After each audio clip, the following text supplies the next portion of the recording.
you think about, would you want your child to grow up to be like that? You know, somebody who lies, who cheats, who's unfaithful, who's mean, who uses name calling. Right. He's vicious in his attacks. Yeah. Calling That's why too, like I have a hard time with people who say like they agree with his policy. Okay, fine. But like I have a hard time defending the way he behaves because he brings all of that negative energy on himself. And he has the power to change the narrative at any time, and he chooses not to. So for that reason, I can't defend anything he does, whether he's doing a good job or not. Like I have a hard time like defending any of it. Well, I think we can't separate leadership from his job and bringing us together, which I think is a good segue to what we're trying to do here. Yeah. What we're calling this podcast is Unsung Producers Discuss Race. And my name is Frank Sinton. I am Kysha Mounia. And we started working together on Beyond the Glory when I was, it was my leaving from being a network executive to trying to be an independent producer. And there was a show I helped create at Fox Sports. And Kysha was still is young. Absolutely. And I started as a PA. Yep. And our careers and our friendship has grown since then. Your career has grown more. I pretty much yours has kind of stayed the same, actually. I apparently peaked 20 years ago. Pretty much. Yeah. So Kysha is now the co-executive producer of Unsung, amongst many other things. Our journey's been really interesting because I remember the first time I met you, like at Beyond the Glory. Do you remember this at all? Maybe not. Because it probably wasn't significant to you, but it was to me. Because I had been at the company a couple of days before running into you, and I had to cover your desk on one day. So I came into the bullpen where the assistants were, and I remember I was sitting with your assistant, and she was kind of showing me the ropes, and you came out of the office, and you were like, "Hey, how do you pronounce your last name?" Like, you didn't say hi, you didn't say anything. You said, "How do you pronounce your last name?" And I looked at you and I said, Mounia. And you were like, "I was trying all day and I never came up with that," So like, it just struck me. I was like, what executive does that? Like, who is this guy? But it was just very personal. Like, you had actually been thinking about me as a person, not as just this PA, or like you were like really invested in who I was, which kind of struck me. That's sweet. You never told me that. I cherish, as you know, I cherish our friendship and I cherish our relationship. And I think as we were talking, and the reason we wanted to do this was we're very lucky in that we have each other. We have a diverse workplace. Yeah. And what we've been able to do is break down the boundaries of uncomfortableness, and this conversation that we're having is something we do all the time. Yeah. And we finally said, hey, let's record it and share it, because I think there's too many people that don't have this opportunity, and not necessarily by choice, because I think many people would like to have a black friend or a white friend or somebody other than them that they can really open up to. But, that's the reality of much of the world, is even if you know somebody of a different race, to be able to have the level of closeness to ask stupid questions, which I know I've done on many occasions, or to argue just for the sake of argument so that we can sort of understand different points of view. I always thought was cool is that, like, it's always been a safe environment to say whatever you wanted to say, and it's always been received, really well, with openness and thirst for learning and experiencing. And I think it's important, like, on both sides, to just kind of be open to all perspectives, and not just kind of retreat to your corner and say, well, he should know how I feel. Like, he shouldn't. Like, my feelings are my feelings, my experiences are my experiences. And only I know what I've experienced. So I have to share them with you so that you know that my perspective is completely different than yours, and then we can figure out how to move forward. We often say failure is one of the great teachers, right? We learn, children learn from their mistakes. We as adults learn from our mistakes. Lord knows in our jobs and careers, our marriages, we make mistakes. But race relations is a very scary area to make mistakes in. Right. I think there's a climate, there has been, where you're very afraid to say the wrong thing. And when you're afraid to say the wrong thing, it's hard to make those mistakes that allow you to learn, Yeah. And hopefully I know what we've done in our personal lives and what you've allowed me to do is make mistakes. I'm hoping the audience takes it with that same spirit that, if we say things that somebody doesn't like or seems ignorant, it is in the spirit of love and the spirit of trying to understand. And that honestly is my biggest fear on doing this. Like I'm very private, very private. Like I love to fade into the background. Like that's me. But I felt like in this instance and where we kind of are in the world right now, it might be helpful to someone to kind of listen to like a real life conversation that is happening right now. So for that, I'm getting out of my comfort zone to share. It's funny, and I think you suggested this as a potential topic. I see what's happening to Terry Crews right now. Mm-hmm. And it bothers me. He said something from his heart. He said something he believed. He said something that was intended to, in my mind, further a positive conversation. And he's gotten a lot of negative feedback, a lot of backlash. I watched Don Lemon. Don Lemon gave him a pretty hard time. So maybe this is a dumb question, but I don't get it. I don't get why Terry Crews is not a bad guy, but why he's getting so much heat. I don't think it's justified, but I get why it's happening. Because it's like, if you speak an opinion that is opposite to what the mass believes, there's this culture that just attacks you. And, when you're speaking out, especially on social media, like you can't put a full thought. Like nobody was able to see his face, ask him questions. They just attacked him on like a small blurb that he tweeted out, right? So, and which is to me is unfair. And I hate that culture about social media. Because this man's been called all kinds of coons and everything for a point that I think was valid. And so when he went on Don Lemon, I was kind of excited to hear him kind of elaborate on what he was thinking. And Don Lemon totally did not let him talk. It was just to kind of invalidate his thoughts. And I just didn't think that was fair at all, because we should be open to all perspectives, whether you agree with them or not. Because I think there's a little bit of truth in every perspective. The problem for me is how these truths are being presented. Because the information is presented in a way for you to react in a certain way. So instead of like inviting Terry Crews on there to get his point across, you're inviting him on there to tear him down. For someone like me who reads what he says and says, well, that makes sense. and if I lived in a vacuum, I would be like, yeah, good for Terry Crews. Like I think it was taken as an attack on Black Lives Matter, because it's basically what he was saying was that, Black Lives is only concerned about police brutality, and they're not concerned about all of the murders that are happening in these inner cities committed by Black people against Black people. And he's like, isn't that just as important? Which I think is a valid question.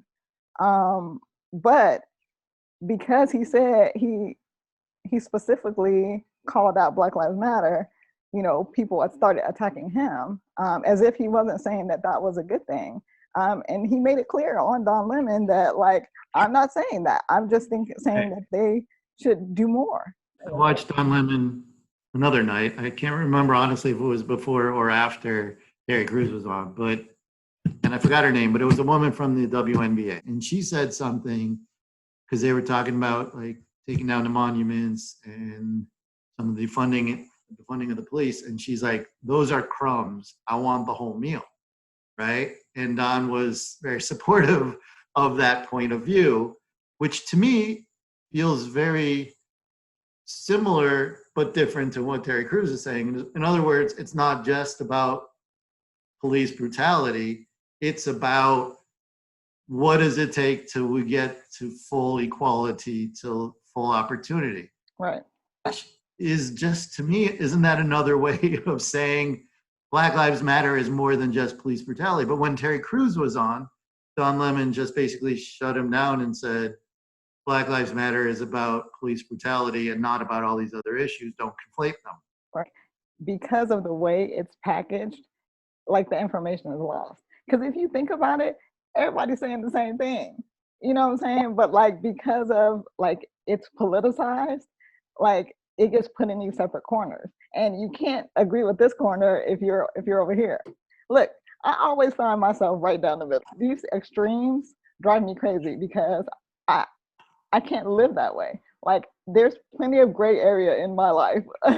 So like I have to assess everything to make an informed decision. Like I have to know what the other side thinks.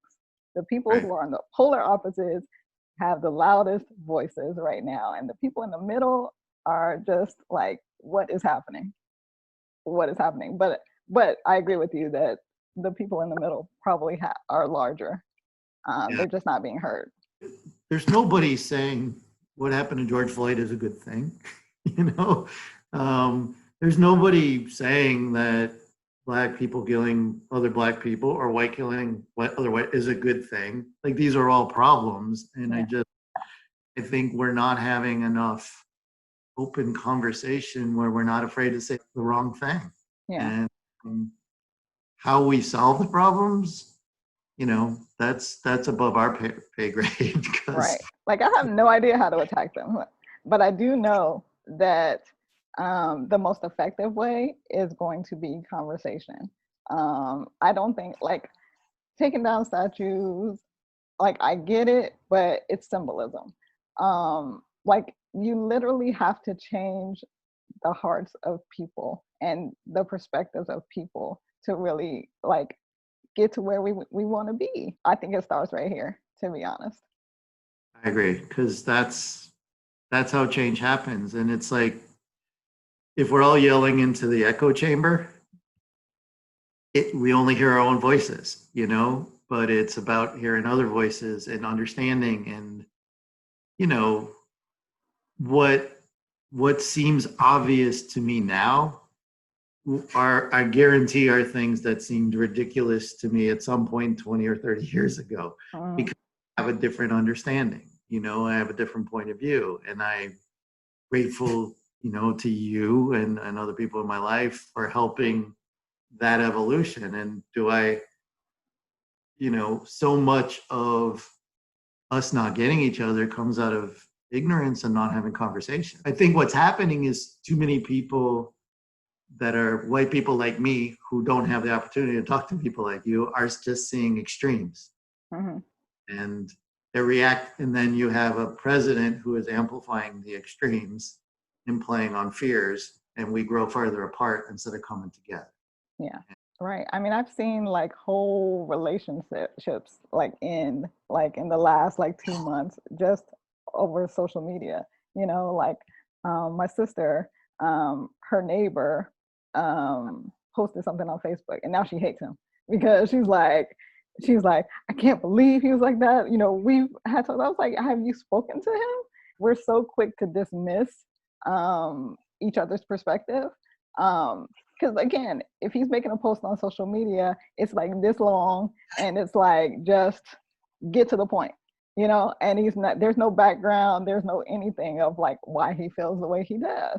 So oftentimes, if you just sit down and have a discussion, like you're like, oh, I can see where you're coming from, even if you don't agree with it. That's the one area I haven't been able to be open-minded with people right now who support Trump, especially the last 3 years. But I'm trying to treat them the same, or at least in my mind. And this will sound very extreme, and I'll apologize in advance for where this may sound like it's going. But for the first time in my life, I actually am starting to understand how Nazism came to rise. And I know that sounds very extreme, right? And I'm not saying Donald Trump is Adolf Hitler. Very clearly, I'm not saying that. But there was a question my daughter asked the other day, like, what have we learned from COVID? What are you hoping for the rest of the year? And what my sister-in-law said was her biggest hope was that Trump gets reelected because she's so afraid of what the country is going to become. And Not then what it is. And then I started thinking about where we're heading now, because this is one of the worst years of my entire life I've ever lived through in every way. Just imagine if he does get reelected. And I'm not trying to be a fearmonger, right? But if he gets reelected and the economy continues to go down and COVID lasts way longer than we think, right? And we enter into depression. I watched his 4th of July speech. My wife walked in and she said, "What's wrong?" Because I didn't even realize I was clenched. I was like this, watching it, getting so angry. And what was his 4th of July speech? A time when, if ever there's a chance for a president to try to bring the country together, to feel good about who we are as one nation under God, whatever, right? He started talking about the virus. And this is, I'm not going to try and do a Trump impersonation, but he said, this terrible virus we got from China, right? So what is that telling the audience? China is the bad guy who gave us this, right? Then he starts talking about how we need to defeat the left who's tearing down our monuments. And just the worse things are, the more you need somebody to blame. And God help us that our country doesn't continue to go into a downward spiral. But that's what scares me, is it is not the opposite of him not getting elected, but if he does and we continue to go a downward spiral, that we end up looking for people to blame, and minorities, whether it's Black or Jews or China or the Japanese in World War II or the immigrants or the Mexicans, whoever he wants to blame. That's what makes me so upset about what this president has been doing, is instead of bringing us together and allowing a climate where we can have conversations like this, it's sowing fear, anger, resentment, and you're seeing the results of it. Yeah. Yo, he's a trip, man. He's exactly like he was on TV. You know what I'm saying? Like he's that guy. And we have to like take accountability for the fact that like America elected him. Like, and just I'm ready to just do our 4 years and move on, instead of like just focusing on like all of his bad behavior all the time. Like, let's just see what we can do to unify ourselves and get him out.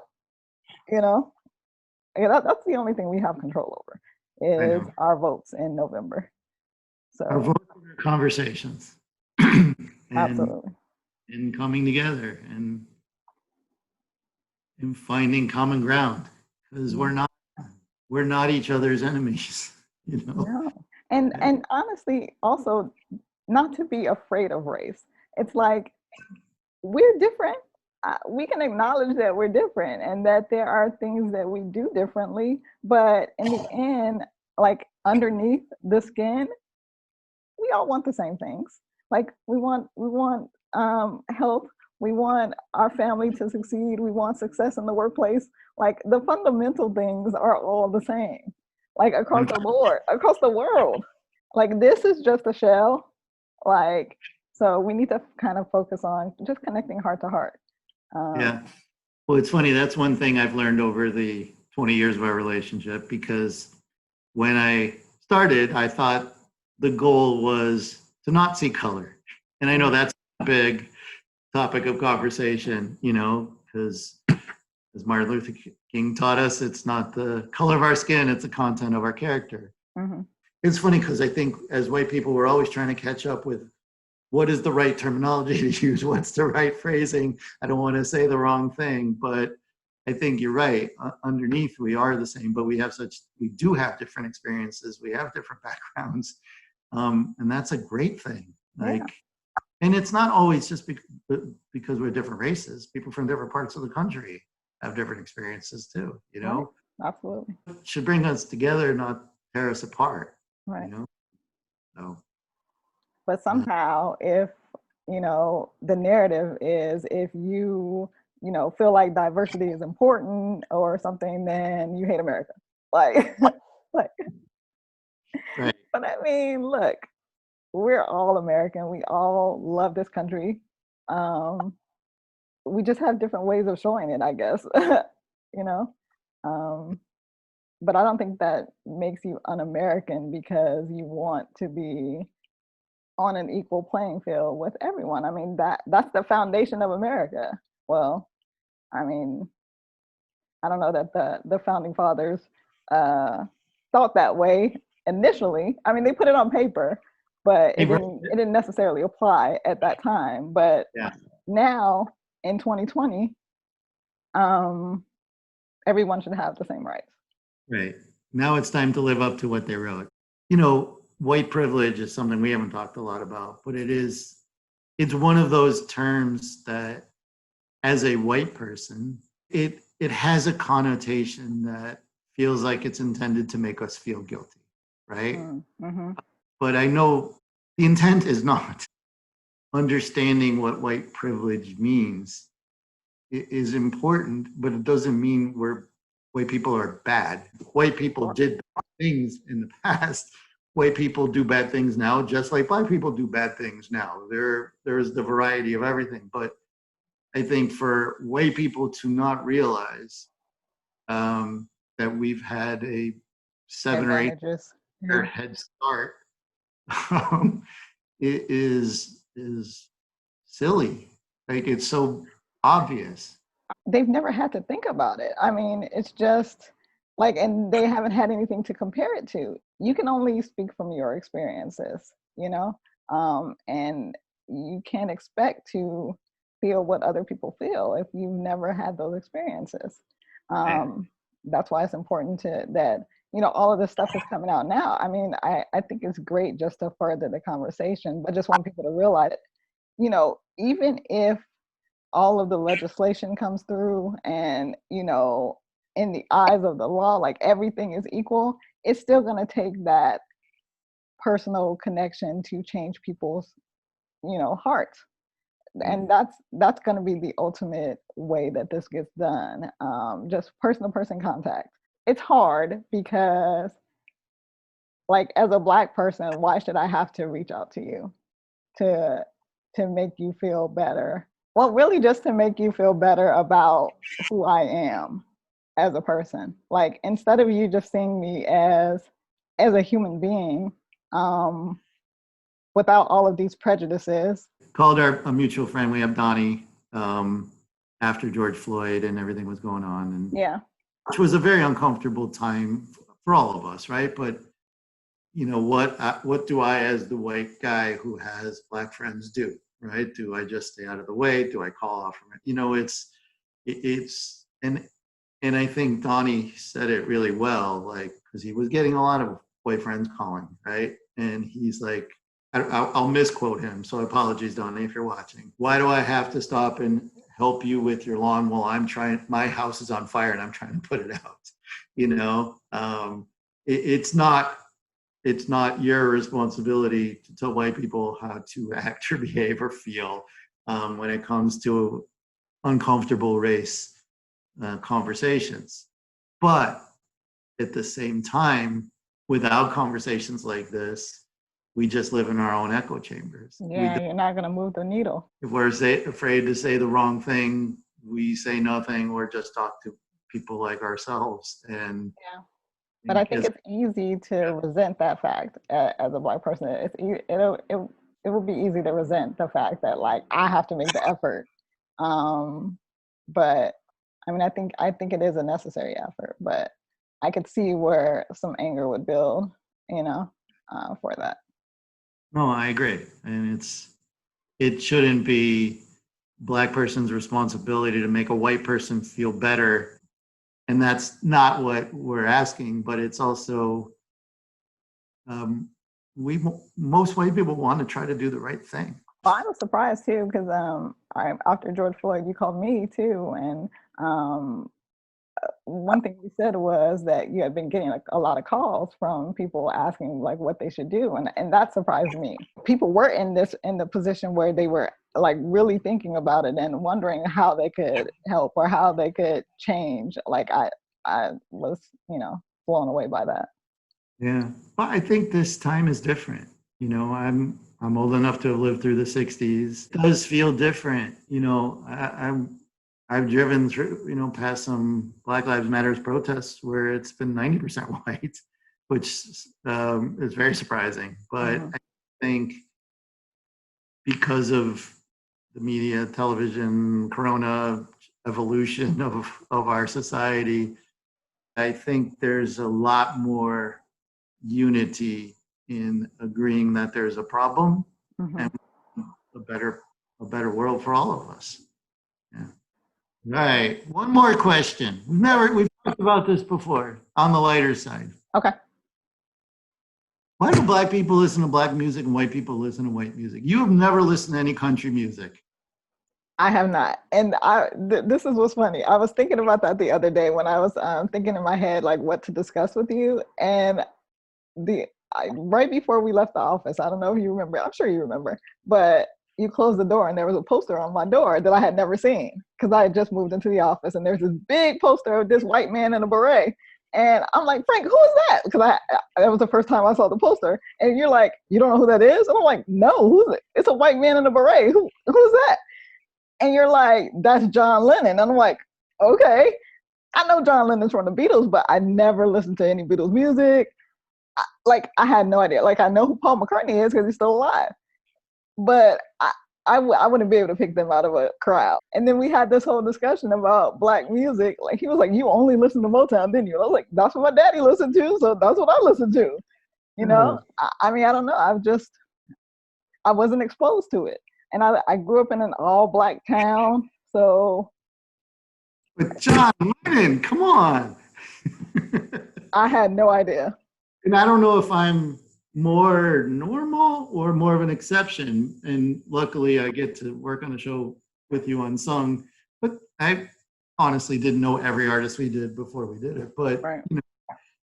In my musical upbringing, Earth, Wind, and Fire or Stevie Wonder or Aretha was. You're from Chicago too. Like, I mean, right next to town. I don't know. The suburbs of Chicago. So, I mean, there were maybe 2 black kids in my school.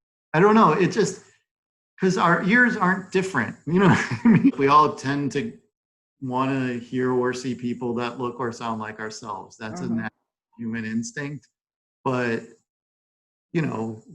when I hear Whitney Houston sing, I mean, there's not a better voice, Right.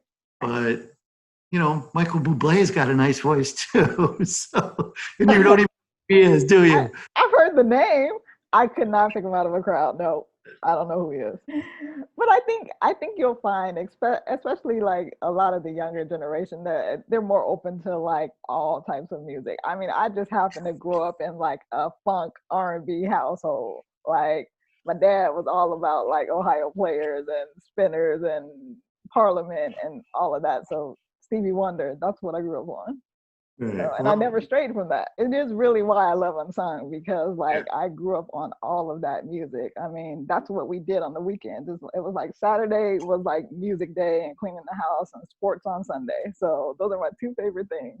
I'm gonna start picking white artists and send you some, Hey, I know Tina Marie. I know John B. It doesn't count. You listen to Dave Hollister. Yes. I know that was somebody that I loved, and you didn't know who he was at first, but like that's my speed. Yes. No, our tastes are very similar. I just have been exposed, I guess, to a wider palette. Hmm.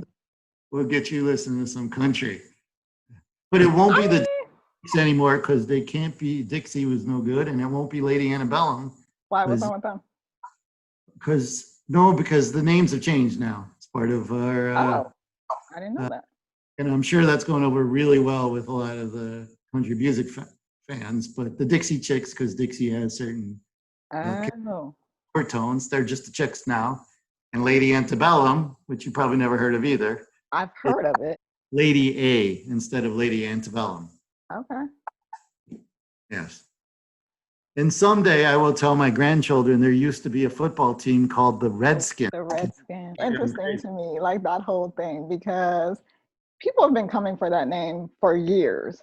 So now that, corporate sponsorships are pulling in this time, in this climate, now you want to change it. So like against it, because you didn't think that it was a problem. Why is there a problem now that you're not going to get funded? Giving people the benefit of the doubt, as being one of those people who tries to evolve. Things that didn't bother me many years ago seem obviously wrong now. Mm-hmm.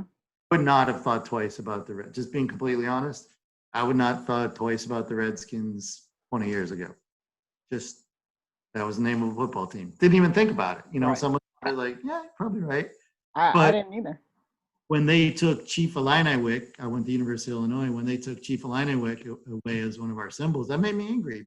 But of course, I'm not Native American, so I don't have that perspective. So my gut reaction was, well, how do you equate that with Redskins? Like that really feels offensive. But Chief Illiniwek that was his name. That felt respectful, but without having the full perspective of Native American, that could have been just as ignorant of an opinion. I don't really. So is anybody asking Native Americans? I mean, I would just wonder. I'm just wondering about that. Like, is anybody asking them, or is it a whole bunch of people being offended for them? I don't know. That's a great question. I think that's a good question because I feel like what's going to happen is they're going to get the Redskins. They're coming for the Braves. They're going to get the Chiefs. So like, but are all of these things actually offensive? You're right.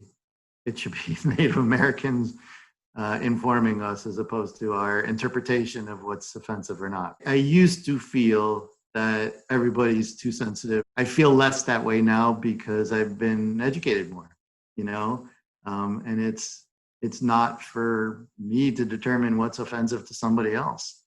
And if it doesn't hurt anybody to not offend somebody, why not choose to continue to offend? Mm-hmm. Well, I think, but because where's the line? People can be offended by anything. So, you just have to ask if I, change in this instance, is that going to be enough? Or are you going to come for the next name too? Or, like, where does it stop? I think that it's a slippery slope. So, because I think we're seeing it now with the Confederate monuments, and the statues, but then, okay, should we be changing the name of the John Wayne Airport? I mean, I didn't know John Wayne was a racist. What I've been thinking about with all these statues coming down in the Confederate flag and all of this stuff, it's like the statues of the founders and all of these people, the founding fathers especially, let's just start with them. Yes, they were racist. Yes, they own Black people, but they're also being celebrated for other contributions, like for that they made to the nation. So they are both of these people. Like they did great things, and they committed this horrible act. So are they not to be celebrated for the great things that they did, even though they did something really, really bad? I mean, I don't know. I don't know the answer to that, but I find myself asking that question. Right. Well, it's perspective. It's understanding. It's understanding the climate that they lived in, the times. They were trying to move to a better society, even though they were flawed and made mistakes. So you're right. I think, like you said about the tweet that your sister got upset too. It's like, what is the entire context? Don't just Yeah. look at a little bit. So, Yeah.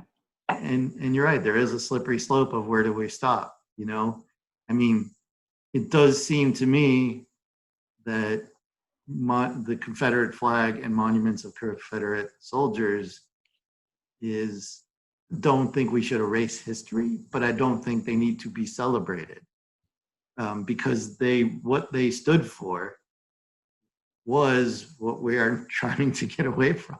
But in general, the Confederacy was defeated so that slavery could be abolished and we could move forward. So I guess it's a combination of we could be a little less sensitive and more sensitive at the same At time. the same time, exactly. Yeah. If We everyone would just think that way, Frank. Yeah. Well, can we all be more sensitive and less sensitive at the same time? That's the goal. That is the goal. All right. Well, if nothing else, I enjoy the conversation. Me too. Okay. Bye, Frank. Bye.